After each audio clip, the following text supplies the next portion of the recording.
Welcome to Neutral Voices. I'm Dr. V, and this is In Depth, where we dig deep in the trenches of what matters. And tonight, our topic is manufacturing on American soil. What do y'all know about manufacturing? We're going to learn some stuff. We're going to learn some stuff, and we're going to educate a little bit. Yeah, yes. A little bit. It's not my favorite subject, but it is what it is, and we need to know about it. And yes, so we need to talk about it. We're going to dig a little deeper into manufacturing tonight. So we have a video, and we would like to get started with that if we have it ready. Manufacturing can be called the backbone of development. A trend that is often seen as share of jeopardy, but also a trend that we as a society need to keep moving in an upward motion. Because we have all seen what happens to communities in which manufacturing has come to a halt. The manufacturing industry drives economic growth. And research has shown that for every dollar spent in the manufacturing industry, 1.81% is incorporated into the larger economy. Quality of life has been known to improve with a strong manufacturing presence. Manufacturing is a key component of innovation, and innovation is key for countries to remain global powers. It remains an enormous source of employment for any economy. Though services are able to be exported, the backbone of global trade is goods. Making a product is just an activity. Making a profit on a product, now that's an achievement. Manufacturing is the backbone of development. I like that. The backbone. The backbone, yes. The backbone of development. And I tell you what, this just brings me to, we want to talk a little bit about the history, but before we go too far back, I just want to talk about real quick a lot of things that was happening during COVID with manufacturing. We had a lot of stuff going on when we had those tankers stuck in the ocean. And I would say that kind of put a damper on our manufacturing. Yeah, not only that, when, countries shut down and we couldn't get the materials and things shipped out because countries shut down, manufacturing slowed tremendously. Yeah, and so I just kind of wanted to touch that real quick because that just came to mind real quick, like just looking at that video.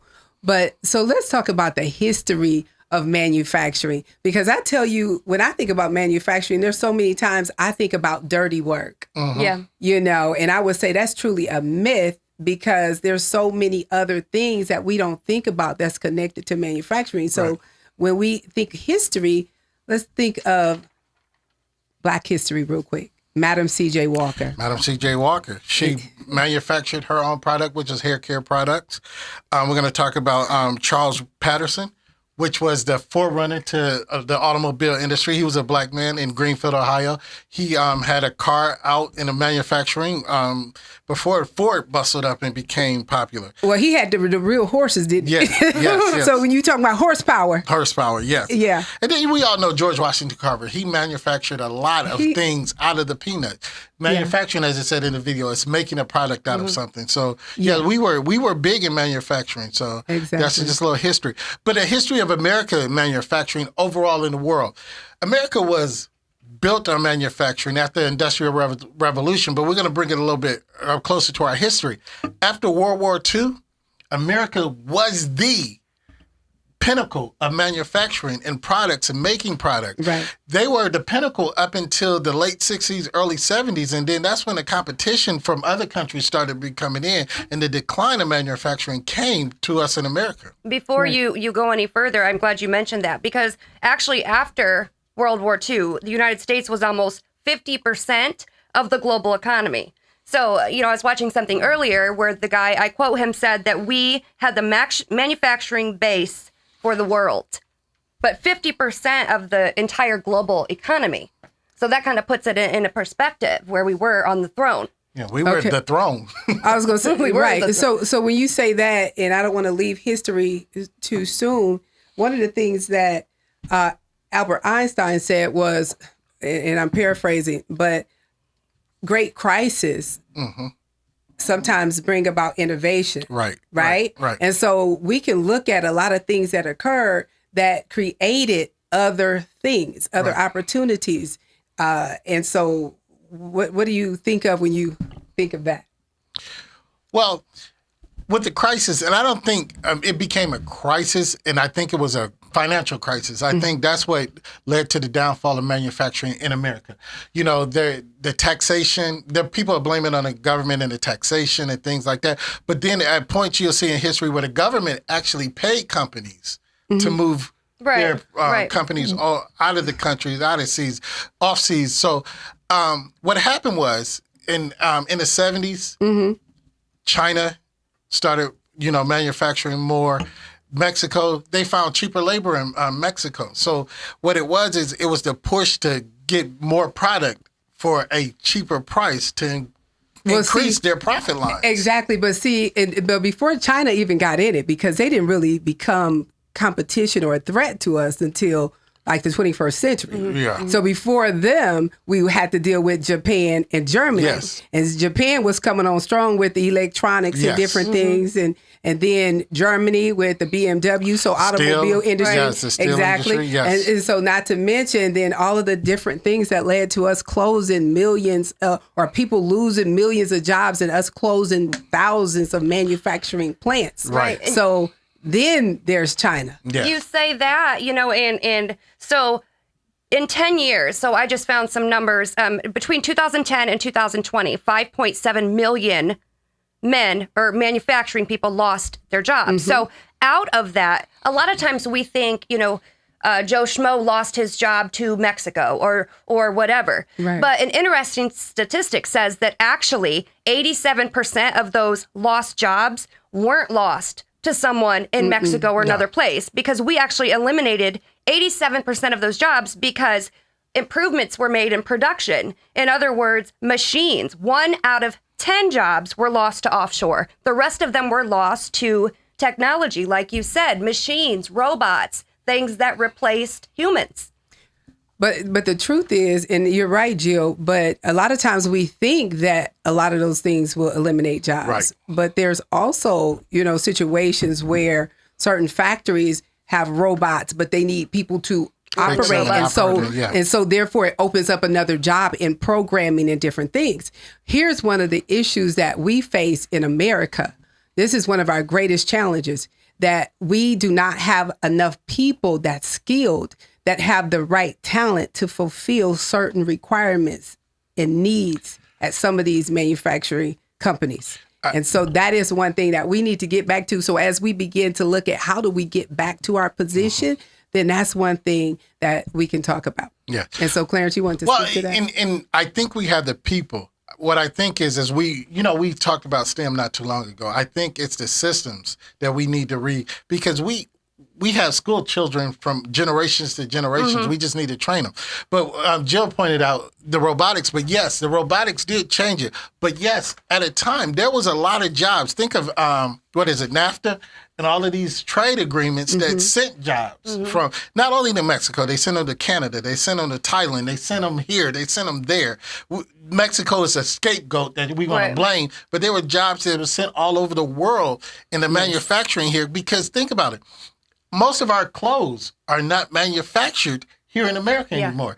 You look at most of your clothes, they're either made in Taiwan, China, or Malaysia. Exactly. And so that cheap labor. And so I'm saying when we start looking at, if we create an itemized list of things that caused America to lose our position, to be dethroned, what is it when we look at that? And so one of those things is that we begin outsourcing. Right. And so when you keep doing that, and you're taking jobs, you're taking companies and moving them to other territories because of the wages, you looking for cheap labor, then this is what happens. Right. And not only with the wages, Apple was, when they first started, Apple was one of the first and one of the biggest and still one of the most outsourced companies that's on American soil. Absolutely. And as you did state, it was a technology. Yes, China and Japan and all these they were moving forward in the technological realm. So it was easier for them to outsource those jobs right there. So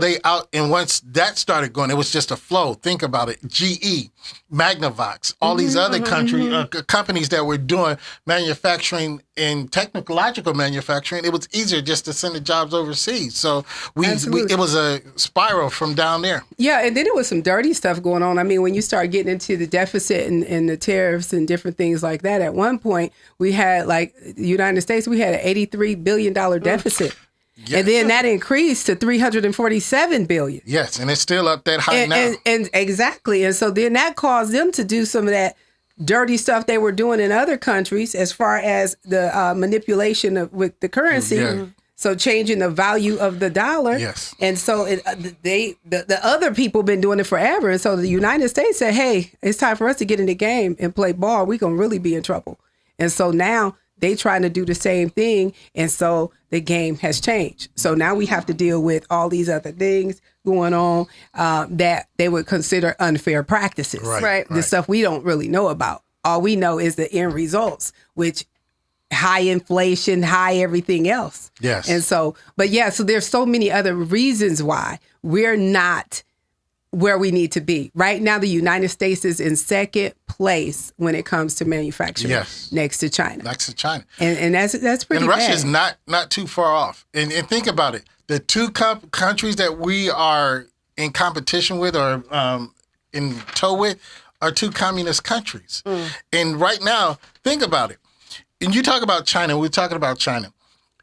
America is so dependent on so many other countries. Right. We were getting steel, fuel, and a lot of stuff from the Ukraine and Russia. And look at them now, they're in a war. So where does that put us in? Gas prices out the window. We don't know what the steel prices is. Then if we go to war, 52% of America's military equipment is made in China. That's interesting. Now, that's 60% of the U.S. government's budget every year. 60% goes to the military. So look at 52% of the money that's being spent is going to China. Somewhere else, yeah. So what if China decides, what if we go to war and China decides that, hey, we're not making no more tanks for y'all? We are too dependent on too many other countries where we have the labor force. We have the labor force. We just have to train the labor and the resources force. To we do have the it resources. ourselves. So why are we still sitting waiting for these other countries to, manufacture our goods? That's a good question. Yeah. Okay, so when we look at it and look at our position today, what would you say is the number one reason why today, after COVID, why are we in the position we're in? We talked about the tankers. What else is going on? The reason we're not number one? Because we need to know how to get back to number one. Well, speculators say that we will never get back there. It's speculated that due to our dependence on other countries. And I'm going to say this. Simple things we don't realize are manufactured in other countries that we don't do. I'm going to say chocolate. How many of us eat chocolate every day? Me? And how many of us sugar? Yes. Sugar. These simple things, foods like that, we don't realize that it's manufactured. And so we depend on other countries so much for so many simple things. Yeah. And I don't think we have the idea, the push or anything to bring it back to American soil. What we need to do, we need to have our government and the people that are in power realize that we can't continue to outsource, be in a deficit. And I'm going to give Jill her kudos because she's going to say this, and I'm only picking with Jill. But Trump, I'm going to say one thing Trump I agree with is the tariffs. We couldn't continue to let money go out and not get that money back. Right. So when he said the tariffs and he tried to equal the playing field on that economy, I agree with that. So we need the rest of the government to realize we can't continue spending out and not have anything base to come in. Yes. We're always going to be on the losing end. And you would think that would be like common sense. And going back to what Doc V was saying and what you just said about things that aren't made here, simple things. I was doing some research, and a lot of things that even have the word America or American in the actual title. So like the American flag, for instance. Baseball, the Rawlings baseball. So when we think of baseball, it used to be something that was game. all American. It was the Americans' game.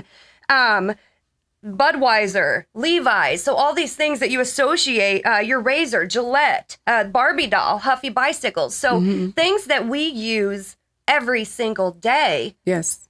When we're purchasing them, that they're not even made here. I mean, we could go on and on with the list of stuff. Fisher Price toys. So it's not just the big manufacturing, the plants, things you think steel like that. Steels, it's our cars, everyday things that we're out purchasing. Exactly. Baby formula. Let's look at baby right, formula, that's where we are relevant. right now. Yeah, and just mentioning that, you bring up those good points, but I'm thinking about, when I mentioned some of the myths, another one, besides being dirty, is that a lot of people think manufacturing jobs are cheap labor even here in the United States. But the truth is, as of right now, you're looking at 77,000+ a year in manufacturing. Absolutely. Right. So that's pretty good. What would you think is the wild card right now? If we playing a game, this is what this is. What's the wild card for the United States? We got to play our hand right.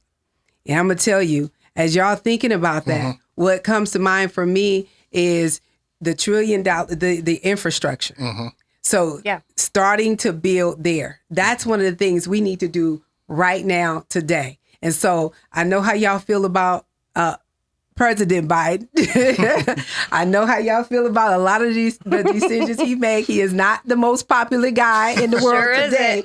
But I'm saying, so looking at that infrastructure, transportation, public safety, we have to look at all of those things to be able to get back in the game. Right. So what can we do? I'm from totally that agree with that. perspective? Yes, Some of those things we do have to put in place. we do. It's simply, when you say transportation, let's talk about this fuel. We need to start manufacturing fuel on American soil. There's no reason we're importing 70, 80%. No reason. No reason.